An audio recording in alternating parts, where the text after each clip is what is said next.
Morning everybody. It's my new place in Sheffield. It's the biggest vintage shop I've ever had, and everything's on wheels here, so at some point we'll be having some Chinese music nights again. It's a bit chilly out. This is the longest Burberry scarf I've ever seen in my life. It's about a mile long. Nice old Burberry's as opposed to Burberry. No, it's a Burberry. So if it says Burberry's, it's more than 30 years old. I like the older ones, but they still come from the same place in Scotland. Right, my favourite, most comfortable and most warm coat. Somebody might remember that I put a lovely, nice warm lining in that. It was a half-lined American one. Nice vintage Harris tweed from like 50s, that lovely old label there. Right, when I come into work, I was trying to bring a few problems with me, and I brought a few today. Let me just grab them. Now, this is a little gem. My main supplier of vintage kit bought this. There's always, brings 100 things, there's always a little gem or a little treasure. This is French, and now the French never caught up with the English fashion thing. They never caught up with Bieber and Mary Quant and the Beatles. Always a little bit behind.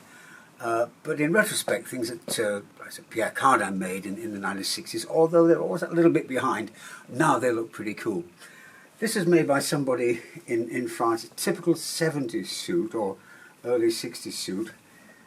Well, tweed, it's an ensemble as opposed to a complete matching suit. It's obviously meant to go together.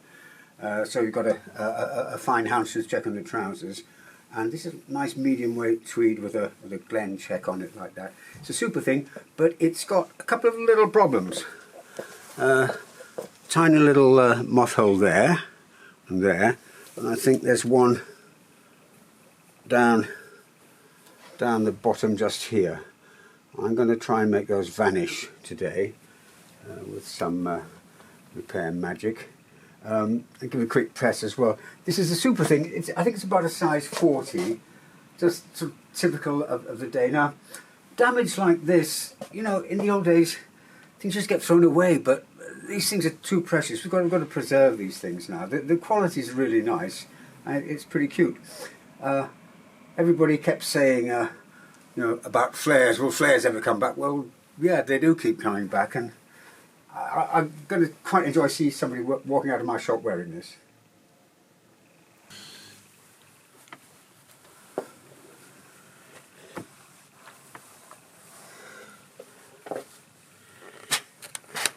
Quite important to give that little hole a good press first.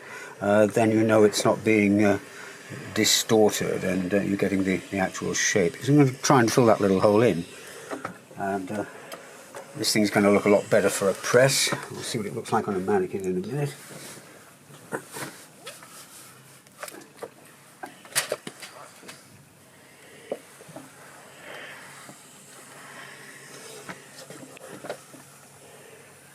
The French never quite got the English fashion thing. It's like the French have this word shabby chic, which they think is some sort of English look that is contrived in some way because they saw some duke or other with wearing an old tweed jacket that he probably had since prep school. It isn't a contrived look. I know several dukes, and they do wear their old kit. They don't have anything to prove. They're not out buying the latest Italian suits every 5 minutes. Right, let's see what this looks like on the mannequin.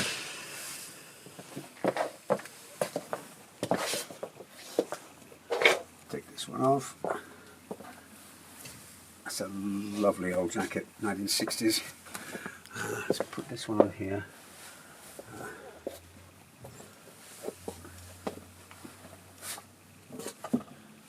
Wow, it's absolutely.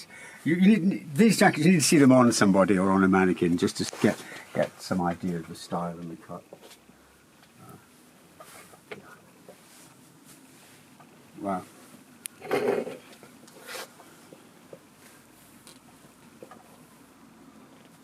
I've got a picture of Jean Pateau, the French couture guy, which is 100 years old, and the jacket that he's wearing in the picture is exactly the same cut as this, a typical 70s kind of style. With his lapel is slightly narrower than this one, but this stuff is really timeless. This kind of jacket's been around for over 100 years.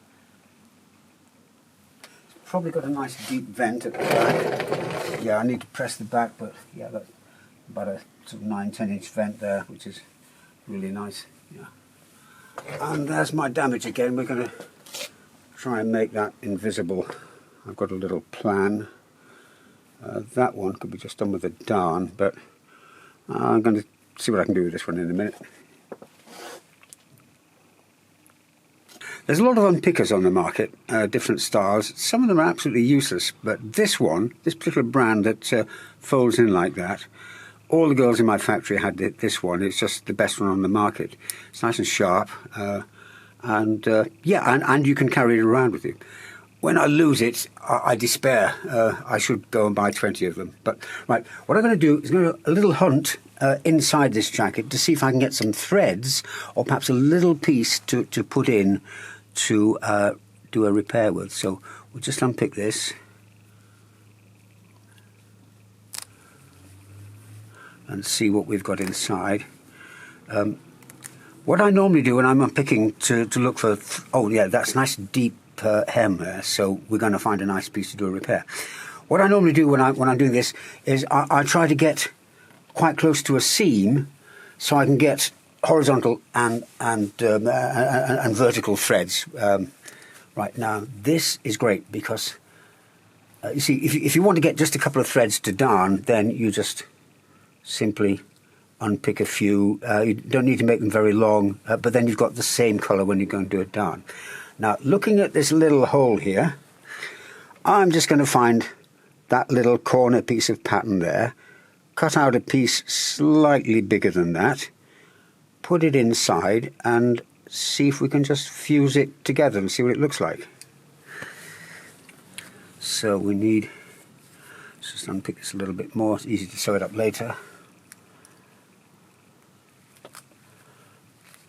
That's it, right. Now I've got all this to play with. Bear in mind that's upside down, so we want that little bit just there.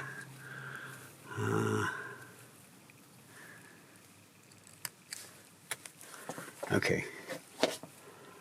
Oh, I see they've actually sewn the hem up as well. A bit unnecessary, but here's my little repair piece. Now what we're going to try and do is position it so the pattern matches like that. Now I use a wooden chopstick. It seems to be ideal for this little job. So I'm going to hold it like that, pull that up together, put it back down, and hopefully we get the same pattern. A little loose thread there. So I mean already we can see it looks a lot better than the hole. Now, with my little unpicker, I'll just line that pattern up a little bit better. Yeah. Now, I think it's about in line. Yeah. Now, again, that's now not noticeable. It's not a big gaping white hole anymore. What I'm going to do now is just get a little bit of fusing hemming tape.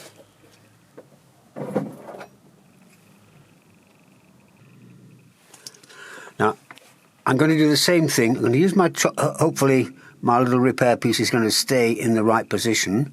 I'm going to do the same thing and get this on top of it, like that. Now, you'll be able to see that fusing tape now. It looks quite visible, but I'm going to press it with a little handkerchief or something on top, and most of it will just disappear. It will vanish, but should do the job of keeping everything together. Now to find a handkerchief.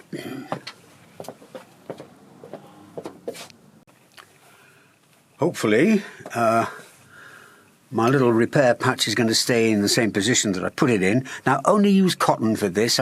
Cotton will make the visible bit of the hemming tape disappear. I'll put a bit of steam on this and see what we've got.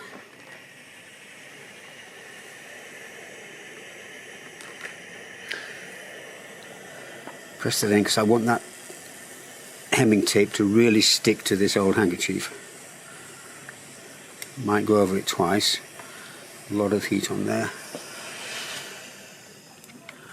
Take my glasses off and have a look. I'll be putting just a couple of threads in, one in this direction just here and one in there, just to complete that pattern, and also it'll hold a little patch on the inside in place. So this is wearable now. If it was my size, I might give it a try.